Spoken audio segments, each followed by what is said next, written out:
வணக்கம். ஆர்ஜே பாலாஜி நடித்து வெளிவந்திருக்கிற சொர்க்கவாசல் திரைப்படம் எப்படி இருக்கு அப்படின்னு பார்ப்போம். கனமழை வரும், புயல் ஜாஸ்தியா இருக்கு அப்படின்ற பேச்சு கிளம்புனதுனால சித்தார்த் நடித்த படம் தள்ளி போடப்பட்டிருக்கு. இந்த சூழ்நிலையில இன்னைக்கு நிறைய படங்கள் வந்திருக்கு. மாயன் உட்பட நிறைய படங்கள் வந்திருக்கு. ஆர்ஜே பாலாஜி நடித்து வெளிவந்திருக்கிற சொர்க்கவாசல் எப்படி இருக்கு அப்படிங்கிறத பத்தி தான் இந்த வீடியோல நம்ம ரிவ்யூ பண்ண போறோம். வணக்கம். இந்த படத்துக்கு இசை கிறிஸ்டோ சேஃபியர், எடிட் பண்ணியிருக்கிறவர் செல்வா, ஒளிப்பதிவு பிரின்ஸ் ஆண்டர்சன், சித்தார்த் விஸ்வநாத் அப்படிங்கிற ஒரு அறிமுக இயக்குனர் தான் இந்த படத்தை டைரக்ட் பண்ணியிருக்காரு. ட்ரீம் வாரியர் நிறுவனம் தயாரித்திருக்கிற படம் தான் சொர்க்கவாசல். சொர்க்கவாசல் அப்படின்னாக்க சந்தோஷமா இருக்கிற விஷயம், சொர்க்கம் அப்படின்லாம் சொல்லுவோம். ஆனா இங்க நரகமா இருக்கிற விஷயம்தான் சொர்க்கவாசல் அப்படின்னு குறியீடா சொல்லப்படுது. ஜெயில். ராஜபார்வை அப்படின்னு பார்வையற்ற கதாபாத்திரத்துக்கு படத்துக்கு ராஜபார்வைன்னு எப்படி கமல் சார் பேர் வச்சாரோ அதே போல இந்த விஷயத்துக்கும் சொர்க்கவாசல் அப்படின்னு பெயர் சூட்டப்பட்டிருப்பதாக நான் யோசிச்சு பார்த்தேன். சரி, இந்த படத்தினுடைய கதை என்ன, ஒன்லைன் என்ன அப்படின்னு சொல்லும் பொழுது, ஒரு சாதாரண மிடில் கிளாஸ்க்கு கீழே இருக்கிற ஒருத்தர் வாழ்க்கையில முன்னுக்கு வரணும் அப்படின்னு சொல்லி வங்கிக்கு லோன் போட்டு அப்படி இப்படின்னு அடுத்த கட்டத்துக்கு போகலான்னு நினைக்கிற அந்த தருணத்துல ஹோட்டல் கடை வச்சுருக்காங்க, தள்ளுவட்டி கடை. யார்? ஆர்ஜே பாலாஜி, அவங்க அம்மா, கல்யாணம் பண்ணிக்க போகிற அந்த மனைவி சானியா ஐயப்பன். இப்படிப்பட்ட ஒரு சூழ்நிலையில் அவருக்கு வங்கிக்கு லோனுக்கெல்லாம் உதவி செய்கிற ஒருத்தர் கொலை செய்யப்படுகிறார். அந்த கொலைக்கு காரணம், அந்த கொலையை செய்தவர் யார் அப்படின்னு சொல்லும்போது ஆர்ஜே பாலாஜியை அரெஸ்ட் பண்ணி கூட்டிகிட்டு போகிறாங்க. அதனால் அவர் ஜெயிலுக்குள்ளார போக வேண்டிய சூழலுக்கு ஆளாகிறார். இந்த கதை இதுக்குள்ளார அங்கே ஜெயிலராக இருக்கிற கருணாஸ், அங்கே ஜெயிலில் தாதா மாதிரி இருக்கிற சிறை தண்டனை அனுபவிச்சுட்டு இருக்கிற பெரிய தாதா செல்வராகவன், அவருக்கு கீழே இருக்கிறவங்க, அங்கே இன்னொரு கைதியாக இருக்கிற பாலாஜி சக்திவேல் அப்படின்னெல்லாம் ஒரு கூட்டம் இருக்கு. இந்த கதை, படத்தினுடைய கதை இதெல்லாம் ஏன் நடக்குது, ஏன் அவரை கொலை செய்கிறாங்க, ஏன் இவர் ஆர்ஜே பாலாஜி அதில் சிக்கிக்கிறாரு, கருணாசுடைய பங்கு இந்த திரைப்படத்தில் ஜெயிலராக என்னவா இருக்கு, புதுசா திகார் ஜெயிலிருந்து இங்க வந்திருக்கிற அந்த அதிகாரி செயல்பாடுகள்லாம் எந்த விதமா இருக்கு, இங்க நடக்கிற ஒரு ஜெயிலில் நடக்கிற ஒரு மிகப்பெரிய கலவரம் 99ஆம் ஆண்டு நடக்கிறதா சொல்லப்படுது. அந்த கலவரம் யாரால நடத்தப்படுது, ஏன் நடத்தப்படுது, எதனால நடத்தப்படுது, ஜெயில்ங்கிறது ஒரு ஒரு குற்றவாளியை நல்லவனாக வெளியில கொண்டு வர ஒரு இடமா, அல்லது எவ்வளவு பெரிய நல்லவனா இருந்தாலும் அவனை கெட்டவனாக ஆக்கிவிடக்கூடிய இடமா அப்படிங்கிற அரசியல் முன்வைப்புகளை வைத்து கேள்விகளை தொடுத்திருக்கிறது தான் இந்த சொர்க்கவாசல் படம். இது கருணாசனுடைய பார்வையிலிருந்து தான் இந்த கதை ஆரம்பமாகுது. இதை அடுத்து விசாரணை, அந்த ஜெயிலில் நடக்கிற கலவரத்துக்கு விசாரணை அதிகாரியாக நட்டி என்கிற நடராஜன் அவர் விசாரணையை மேற்கொள்கிறார். அப்படி மேற்கொள்கிற தருணத்தில் ஒவ்வொருவரையா அவர் கூப்பிட்டு விசாரிக்கிறாரு. அந்த விசாரணையில கதை அப்படியே நமக்கு சொல்லப்படுது. கிட்டத்தட்ட ஜெயில் அப்படின்னு சொல்லும் பொழுதே நம்ம தமிழ் சினிமாவில் மகாநதி திரைப்படம் நமக்கு ஞாபகம் வரும். ஜெயிலில் நடக்கிற கொடுமைகள் எப்படிப்பட்டது அப்படிங்கிற விஷயத்த மகாநதி தான் நமக்கு முதல் முறையா தோல்விச்சு காட்டியது. அதே போல அதை அடுத்து திரும்பவும் கமல் சார் விருமாண்டி அப்படிங்கிற திரைப்படத்துல நான் லீனியர் வகையில அந்த கதை சொல்லும் புத்தி, நான் ஒரு விஷயத்த எம்பாணியில எனக்கு தோதான விஷயமா சொல்லுவேன், அதே போல இன்னொருத்தர் அவருக்கு தோதான விஷயத்துல சொல்லுவார்னு தான் ரோஹிணியா ஒரு ஆவணம் எடுத்து தூக்கு தண்டனை வேணாம்னு சொல்றதுக்காக ஒரு ஆவண படம் எடுக்கிறதுக்காக வந்திருக்கும் போது அங்க சொல்லுவார் இதுல விருமாண்டியில. அப்ப கொத்தாளத்தேவனா வருகிற அந்த கதாபாத்திரமா இருக்கட்டும், விருமாண்டியா கமல் சார் வருகிற அந்த கேரக்டரா இருக்கட்டும், எப்படி அதை சொல்றாங்கன்ற ஸ்டைல் இருக்கு இல்லையா, அதே போலதான் இங்க நட்டி விசாரணை அதிகாரியாக வரக்கூடிய நட்டிகிட்ட ஒவ்வொருத்தரும் அந்த அவருடைய எதிரில் உட்காந்துருக்க டேபிள்ல சேர்ல உட்காந்துக்கிட்டு ஒவ்வொரு விஷயத்த அவங்க சொல்லுவாங்க. அப்படிங்கிறதாகத்தான் இந்த கதை சொல்லப்பட்டுக்கிட்டே வருது. இந்த சொல்லப்படுகிற உத்தி எல்லாமே விருமாண்டியை நினைவுபடுத்தினாலும் இது பரவாயில்ல, இந்த கதையை இப்படி சொன்ன விதம் தான் நல்லா இருக்கும் அப்படிங்கிற மாதிரி நம்மள அக்செப்ட் பண்ணிக்க வச்சிருக்கு. இந்த படத்துல ஆர்ஜே பாலாஜி தனக்கே உண்டான காமெடி, குசும்பு, குறும்பு, ஜாலி, கேலி அப்படிங்கிற எந்த ஒரு விஷயத்தையும் எந்த ஒரு இடத்துலையும் காமிக்காம விடுதலையில சூரி எப்படி இருந்தாரோ அதே போல ஒரு கதையின் நாயகனா தன்னை அப்படியே மாத்திருக்காரு அப்படின்னு தான் சொல்லணும். அவருடைய பார்வை, அவருடைய கோபம், அவருடைய இயலாமை, அவருடைய அழுகைன்னு படம் முழுக்க ஆர்ஜே பாலாஜியுடைய நடிப்பு பாராட்டத்தக்கது. சானியா ஐயப்பன்கிற ஒரு நல்ல நடிகை. அவங்க தான் காதலிக்கிற பெண்ணா நடிக்கிறாங்க. ஆனா அவங்களுக்கு பெரிய ஸ்கோப் இந்த படத்துல இல்லை. ஏன்னா முழுக்க முழுக்க இது ஜெயில் சம்பந்தப்பட்ட கதை அப்படிங்கிறதுனாலயோ என்னவோ அவங்களுக்கெல்லாம் பெரிய ஸ்கோப் கொடுக்கப்படலை. இந்த ஜெயிலில் இருக்கிற தாதாவா இருக்கட்டும், அங்கேயே இருக்கிற ரவி ராகவேந்திரா, நம்ம அனிருத்தோட அப்பா, அவரு இந்த படத்துல நடிச்சிருக்காரு. இப்ப திடீர்னு இப்ப நடிக்க வந்திருக்காரு. கங்குவா படத்துலயும் நடிச்சாரு, இப்ப இதுலயும் வந்திருக்காரு அவரு. இப்படி இவங்களுடைய ஒவ்வொரு கதாபாத்திர வடிவமைப்புல இன்னும் கொஞ்சம் கவனம் செலுத்தியிருக்கலாம். மற்றபடி இந்த படத்தை தூக்கி நிறுத்துவது அந்த ஜெயில் சண்டை காட்சிகளை காமிக்கிறது, ஒரு டாப் ஆங்கிள் காமிக்கிறது அப்படிங்கிற அந்த லைட்டிங் உள்பட பல விஷயங்களை கிறிஸ்டோபர் கேமராமேன் பிரமாதமாக பண்ணியிருக்காரு. அதே போல இந்த படத்துல வரக்கூடிய வசனங்கள் கூட ரொம்ப தேர்ந்த முறையில் கையாளப்பட்டிருக்கு, எழுதப்பட்டிருக்கு அப்படின்றதையும் சொல்லத்தான் வேணும்.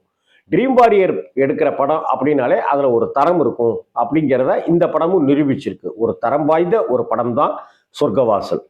இந்த படத்துல பாலாஜி சக்திவேல் ஒரு 5-6 கேரக்டர் சீன்ல வராரு அப்படின்னாக்கா அவருக்கு உண்டான வேலையை சரியா செஞ்சிடறாரு. கருணாஸ் தான் படத்துல கிட்டத்தட்ட ஆர்ஜே பாலாஜிக்கு அடுத்தபடியாக இந்த படத்துல கருணாஸ் தான் மிக மிக முக்கியத்துவம் வாய்ந்தவரா இருக்காரு. அநேகமா கருணாசனுடைய நடிப்பு தான் படத்துல பேசப்படுற வகையில இருக்கு. அவருடைய டயலாக் டெலிவரி எல்லாமே அசத்தலான ஒரு விஷயம். இந்த படத்துல பாராட்டுக்குரிய வகையில இதெல்லாமே இருக்கு அப்படின்னு சொல்லலாம். இந்த ஒரு ஒரு ஆவணம் ஒரு ஆவணப்படுத்துகிற விஷயம் போல இந்த படத்தை அவங்க ஒரு பதிவா, ஒரு அரசியல் சமூகம் சார்ந்த ஒரு கேள்விகளா இந்த படம் முன்வைக்குது அப்படிங்கிறதையும் நாம ஒத்துக்கத்தான் வேணும். அந்த வகையிலையும் அறிமுக இயக்குனர் தைரியமா இந்த முயற்சி எடுத்திருக்கிறது பாராட்டத்தக்கது.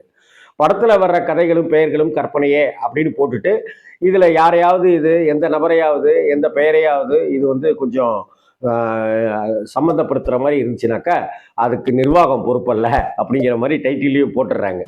மற்றபடி இந்த படத்துல பாடல்களுக்கு பெரிய அளவுக்கு முக்கியத்துவம் இல்லை அப்படின்னு சொன்னாலும் கூட கதாபாத்திரங்கள் நல்ல நல்ல கதாபாத்திரங்களா எடுத்து வச்சுக்கிட்டாங்க. அது ப்ளஸ் பாயிண்ட். ஆனா அந்தந்த கதாபாத்திரங்களுக்கு சரியான முறையில ஒரு வடிவம் கொடுக்காம இருக்கிறது தான் சின்னதான ஒரு வருத்தமா நான் பார்க்கிறேன். அந்த வெளிநாட்டுல இருந்து இங்க வந்திருக்கிற அந்த கைதியாக இருக்கட்டும், இலங்கை தமிழ் பேசுகிற அந்த நபராகட்டும், ஏன் சிகாமணிங்கிற கதாபாத்திரத்தில் வரக்கூடிய மிகப்பெரிய தாதான்னு சொல்லிட்டு இருக்கிற அந்த செல்வராகவனுடைய கதாபாத்திரமா இருக்கட்டும், ரவி ராகவேந்தருடைய கதாபாத்திரமா இருக்கட்டும், அவர் என்ன பைத்தியமா, இல்லை பைத்தியம் மாதிரி நடிச்சிட்டு இருக்கிறவரா, இல்லை குறும்பா குசும்பா அப்படிதான் பேசுறவரா? ஏங்க, செம்பருத்தின்னு படத்துக்கு பேர் வச்சுட்டு ரோஜான்னு ஒரு நடிகை அறிமுகப்படுத்தினா என்னங்க அர்த்தம் அப்படின்னு கேட்குற அந்த விஷயங்கள், ரோஜாவுடைய தீவிர ரசிகையா இருக்கிறதா காமிக்கிறதுன்னு அந்தந்த இடத்துலலாம் இன்னும் கொஞ்சம் அழகாக ஃபீல் பண்ணிட்டு போயிருந்தாக்கா நல்லா இருந்திருக்குமோ அப்படின்னு தோணுது.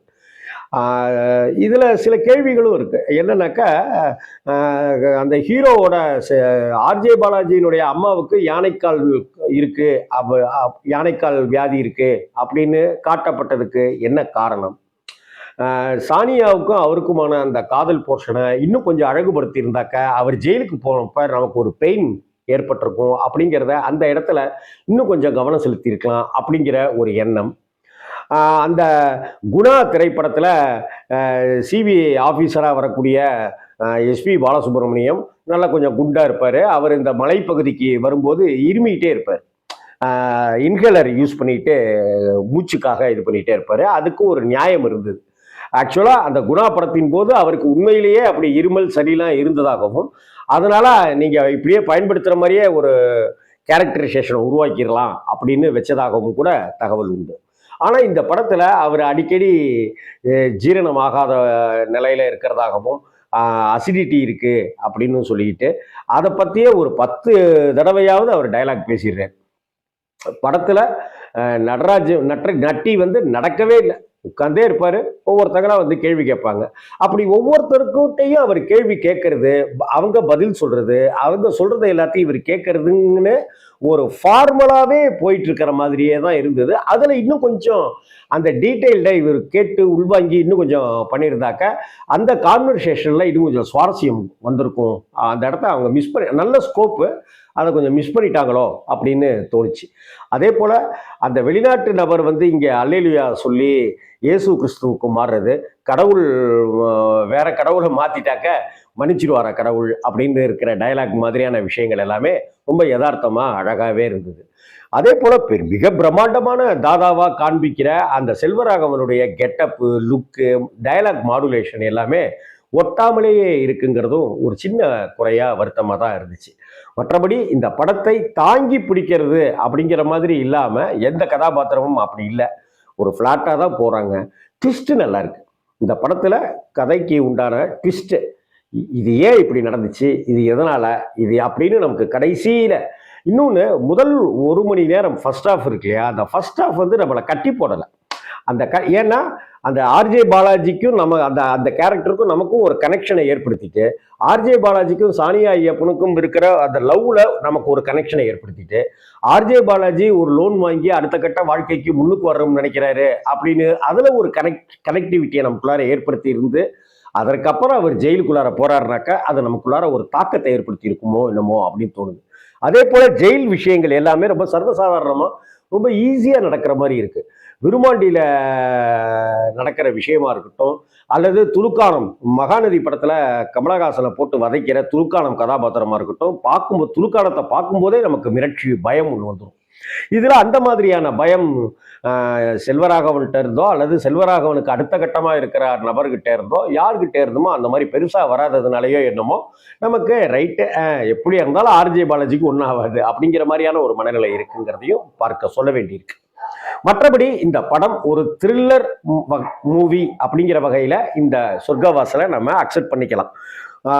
டயலாக் வெர்ஷன் எல்லாம் நல்லா இருக்கு அப்படிங்கிறதுலையும், எடிட்டிங்ல சிறப்பாகவே தன்னுடைய பங்களிப்பை எடிட்டிங் அவங்க நல்லா செஞ்சிருக்காருங்கிறதையும் பாராட்டணும். மற்றபடி இந்த படத்துல இன்னும் கொஞ்சம் உரைத்திருந்தால் இந்த படம் வேறு ஒரு கட்டத்துக்கு இது நகர்ந்திருக்கும் அப்படின்னு சொல்லலாம். இந்த படத்தை பொறுத்த வரைக்கும் ரொம்ப அட்டகாசமா கருணாஸ் ஸ்கோர் பண்ணியிருக்காரு. அதே போல ஆர்ஜே பாலாஜி தன்னுடைய எல்லா தனக்குன்னு இருக்கிற சில விஷயங்களை எல்லாத்தையுமே ஒதுக்கி வச்சுட்டு வேற ஒரு பரிமாணத்தோட இந்த படத்துல வந்திருக்காருங்கிற வகையிலையும் இந்த படத்தை நல்லாவே பாராட்டலாம். ஆர்ஜே பாலாஜிக்கும் அந்த டீமுக்கும் ட்ரீம் வாரியர்ஸ் நிறுவனத்துக்கும் பாராட்டுகளை தெரிவிச்சுக்கலாம். மற்றபடி ரொம்ப மோசம்லாம் இல்லையா, என்னையா இப்படி போட்டாங்க அப்படிங்கிற மாதிரிலாம் இல்லாமல் ஒரு ஜெயிலுக்குள்ளார நடக்கிற ஒரு விஷயங்களை வெற்றிமாறன் சார் எப்படி ஒரு விதமாக காமிச்சாரோ, எப்படி துரிக்க காமிச்சாரோ, கமல் சார் எப்படி 2 படங்களில் காமிச்சாரோ, இந்த படம் வேறு ஒரு விஷயத்தை வேறு ஒரு சம்பவத்தை வச்சுக்கிட்டு இந்த படத்தில் களமாடி இருக்காங்க. அந்த களமாடியதில் ஓரளவு அவங்க வெற்றி பெற்றிருக்காங்க அப்படின்னே சொல்லணும். ஒரு இன்னும் கொஞ்சம் கவனம் செலுத்தியிருந்தா ஒரு நல்லதொரு வெற்றியாகவே உண்மையான சொர்க்கவாசலாகவே இது அமைஞ்சிருக்கும் அப்படின்னு தான் என்னுடைய கருத்து. இந்த படத்துக்கு என்னுடைய மார்க்கு 100க்கு 39 இல்லாட்டினா 40. வணக்கம்.